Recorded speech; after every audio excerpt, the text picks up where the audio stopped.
I want to inform you that due to rising costs from my suppliers, I will be implementing a small price increase of 10 cents on select items in our vending machines.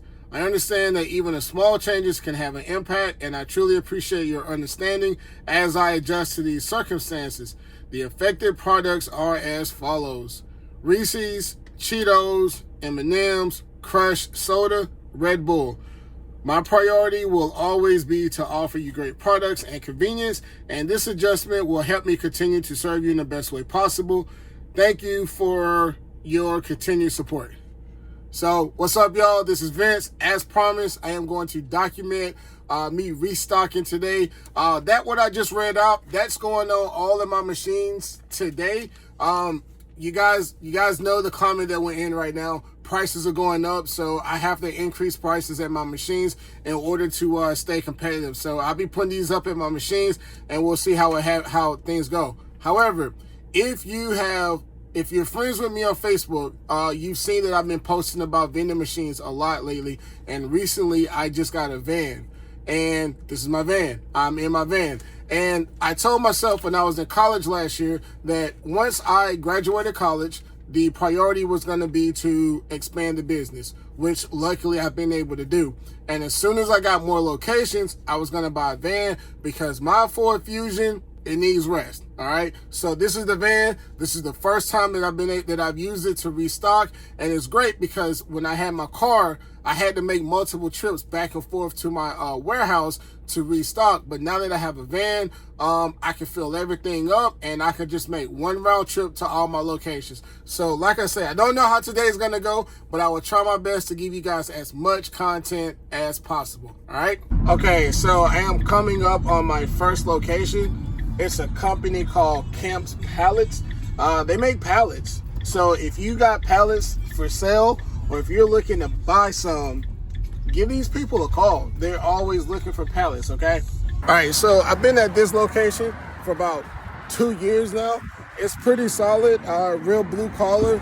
I get a lot of cash at this location, all right? So I'm gonna get my stuff, and then what I'll do, I'll probably take a quick video of the actual setup. I'm not gonna go live or anything like that, but I'll take a video of the quick setup, and then we'll move on to the next location, all right? As you can tell, it's pretty loud, but you see this first one? This is everything that's going in the machines, okay? Now, because we're coming out the cold months, this is not really a full restock. I'm just kind of like tapering it off. But as it gets warm, you guys are gonna see a lot more product in here when I have to restock, all right? It'll be about 3 times as much, probably the next month or so, all right? But this is everything that's gonna go in this location. All right, so these are my 2 machines right here. Like I told you, it's a very tight area. Trying to get back here. That's my Bev Max. And that is a LCM2 snack machine. That's what everything looks like right now. I got some fallen soldiers back there. All right. That's how tight that space is.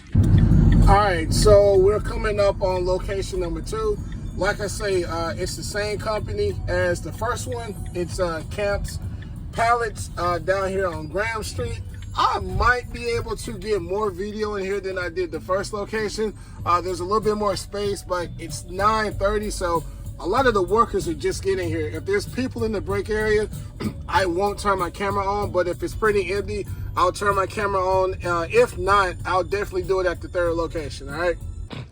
So this is location number 2. That is my Bev Max 4. That is my GPL 159 snack machine. Oh, and I also do real estate. All right, real quick, y'all, I want to come by and say something. So when it comes to this whole vending machine business, some people like to cater their machines to variety. Some people want to put as many different products in here as possible. Me, I go off of demand. If I got a product and I see that the people absolutely love it, I'm going to continue to put more product in here until it's able to meet the demand. With that being said, I got 4 rows of honey buns in this machine, and the last back row is not full, but there'll be 36 honey buns here, and when I come back in 2 weeks, all of them will be gone, okay? This is the type of stuff I love. If I can put honey buns in this entire machine, I'd put honey buns in this machine. But this is what it means when it comes to supply and demand. If there's a demand, you meet it, all right? Okay, another thing when it comes to your snack machine or your vending machines, period. You see that? That's a coin collector. You see that red dot? You always want that red dot to be solid. If it's not solid, that means there's something going on with your coin collector and you need to fix it, okay? Also, another thing you want to do is, this is the coin collector as well. You want to open it up and you want to see how many coins that you have in there. And I'm kind of low on quarters, so I'm going to put some quarters in here, okay? Otherwise, they won't be able to get their snacks without using correct change. And this is where the coins go when there's an overflow, and I got quite a few coins in there, so I'm gonna fish out some quarters, put it in the coin collect, and then we'll be headed over to the drink machine. Okay, so I just finished up at my second location, and this is the cash that I've gotten from both locations this morning. Now, keep in mind, this is 1 week of sales when it comes to cash. I was literally just here last Friday, and today is Thursday. So typically, I restock every 2 weeks. So if I come back here in 2 weeks, this will probably be what I have for one location after 2 weeks, okay? But depending on who you are, if you're in the business, this may be a lot of money. This may be very little money, okay? However, I'm about to head to my next location. It's about 20 minutes away. That one, I should be able to go live. And for the most part, I'm probably going to be throwing away a lot of products because that's been a slow moving location now that it's the cold months. So I'm probably going to be throwing a lot of stuff away, but I should be able to go live over there, okay? So for all of you that have been following, I appreciate it, all right? Also, because it's going to be about 20 minutes, go to YouTube, search for Prince Duran Vending Services, and follow or subscribe because I'm trying to get 1,000 subs, trying to make some money. It motivates me, all that good stuff. Also, go to your tab. When you get to the channel on YouTube, go to playlist, find the vending machine playlist, and just click play all. You ain't even got to watch the videos. Just click play all because I'm trying to get my watch hours up. All right, so I'll see y'all in a bit. All right, so a lot of people always ask the question, how do you go about getting vending machine locations, right? And I'm about to show you guys one of the ways that you can get a vending machine location, all right? All right, so you see this building to the right? That building literally was not there 3 months ago, okay? They just built that building. You can see there's no grass there, right? So typically what you do is you just pull up, you find somebody who's in charge, and you say, hey, do y'all need vending machines? And if they haven't gotten a contract in place already, most likely that's what they'll be like, yeah, sure, put some machines here. Now, I haven't done so yet because I don't think that whoever's going to work there has pulled up, but that's what you do. Now, this is me on the left.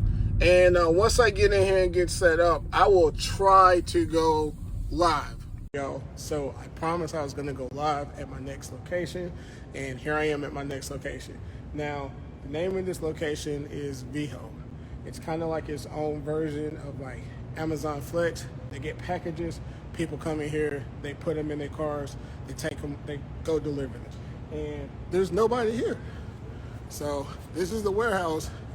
There's literally nobody here. All right, there's one person back in that office, and then there's one person like way back over yonder, and that's it. And they both work here.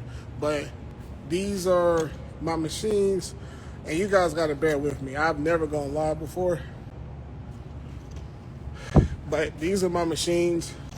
This is another GPL 159 snack machine, and as you see, I got that little strip right there just to kind of like attract attention when the customers come in. And that's my drink machine. That's a Bev Max 4. Now real quick, I want to show you guys something because everyone always asks like, how do you know when you're supposed to go and restock and how to put stuff in there, okay? So this is a website that we call Cantaloupe. So when you go to this website and you log on, and this costs like $4 a month, right? So you can look at all of your vending machines. So these are all of the machines. These are all of the locations that I have, right? So I'm at Viho, and I'm going to go to the snack right now, okay? So this is what my snack machine looks like. If you see anything that's red, red means that it's below 2. Right here where it says there's like a par level. No. Yeah, there's a par level. When it gets below 2, it just turns to red, lets me know that I need to restock. But this is everything that I have. And then let me see if I can come a bit closer. You see where it says level? That's my current level. Since the last time that I was here, this is how many that I've had sold. That's capacity, and then that right there is all of my prices. All right, and that's pretty much it. So I'm just gonna leave this on. If anybody feels like they want to comment or join, feel free to do so. Okay. But like I said, this location, it moves pretty slow because of the cold months. So I'm probably going to be in here taking out a bunch of stuff because it's probably expired. Like, for instance, you take these cinnamon rolls. They expire February 21st. So I got to take all of these doggone cinnamon rolls out because I can't be selling expired product, okay? So that's good. That's good. These are expired because these got to go. Pretty positive these are as well. Yeah, all of these are gone. And then also, I've only had 2 sales of the Flamin' Hot Crunchy. So most likely, I'm going to stop putting these in because these have been moving pretty slow in addition to them expiring too. So whenever you have something that expires and it doesn't move too quick, just get rid of them altogether. But everything else in here, because they have such long expiration dates, I know that they're good. I know that they're not expired. This is the best wrap snack flavor out of all of them. It's this one and the Rick Ross's neck and neck. Sam's Club no longer sells these, so once I sell these out, I gotta replace this entire row with new products because Sam's Club, for whatever reason, no longer sells wrap snacks. I just happen to have a lot on hand. Get a bag of wrap snacks. They got like a 6-month shelf life on them, so you can afford to have wrap snacks that sell pretty slow because shelf life is so long. All right, if you pay attention to my video, I got 5 empty slots right now. I'll explain why later. But real quick, remember when I started this out this morning, I told you guys I had to increase prices. When it comes to this particular machine, I have 2 products that I have to increase. That's D1 with my M&Ms and it's D7 with my M&M peanut. So what I'm gonna do, I'm gonna walk you guys through how we go about changing prices in the machine. All right, so first of all, this button right here, you pull it out, and then you have to cycle through until you find price. Once you find price, you hit store, and then you click D1 because that's what you want to change, and then you add the 10 cent, which will be 185 star. And then you type in D7 185 star, and then once you change all the prices that you wanted, you just take this button, push it back in, and then it's back at ready. Now this is a part of the business that they don't show on all the viral videos, the stuff that you have to throw away because it expired. Now the crazy thing is I'm going to leave all this stuff here and somebody's going to eat every single item because people love free. Now me personally, I don't have to throw away products too often, okay, but it does happen. And when it does happen, most of the time it's at this location because it's one of those locations that it has a lot of peaks. 1 week it would be super busy, and then they'll go 2 to 3 weeks and they'll barely have anybody in here. So unfortunately this does happen. It is a part of the business, and yeah, just wanted to make you guys aware of that. All right. Okay, so one more thing. I told you guys how I know where my levels are at every location, but whenever you come and you restock, you have to update these numbers. So from the same website, you'll come in here and you'll hit adjust, and then it allows you to change the numbers. Now right here where it says added, those numbers are relevant. Right here where it says observed is what's important. Now for instance, you take, let's go with barbecue honey. Barbecue honey, when you go across, it says that it's -1, right? -1 actually isn't a bad thing. But what I'm gonna do, I'm gonna make this 4. And once I get through updating everything and I come back, you'll see where that -1 now says 4, all right? Okay, so I've gone and I've updated all my numbers. This is what they look like. And any number that's 3 or above will be black. but any number that's 2, 1, or 0 will end up being red, okay? So what I'm gonna do, I'm gonna come up here, I'm gonna say now, I'll come down, I'll hit save changes, and then boom, everything is updated. And remember, there is barbecue honey, and when you go across, it now says 4. So because I did a restock today, I'm gonna come up here, I'll add restock, I'll click on today's date, I'll hit okay, I'll go to the last update, I'll hit okay, and then what happens is, sales since restock all go to 0. So from now on out, anytime I have a sale after this point, I will know how many sales that I've had, and that's how we're able to keep up with what has sold since the last time we was here. Now, I've been talking expiration dates, but keep in mind, I didn't say anything about my drinks. When it comes to drinks, the only thing you really have to worry about is bottled soda. They have the shortest shelf life. Everything else, they have pretty long shelf lives. And here's the thing, I'm gonna give you guys an example real quick, all right? So today is February 27th, 2025. But this drink that I just pulled out my machine, if you can look at it, this has a date of 31 October 2026, okay? Now, these drinks don't have the same length of shelf life, but typically speaking, most of these drinks, they last for a very long time. You don't really have to worry about them expiring, okay?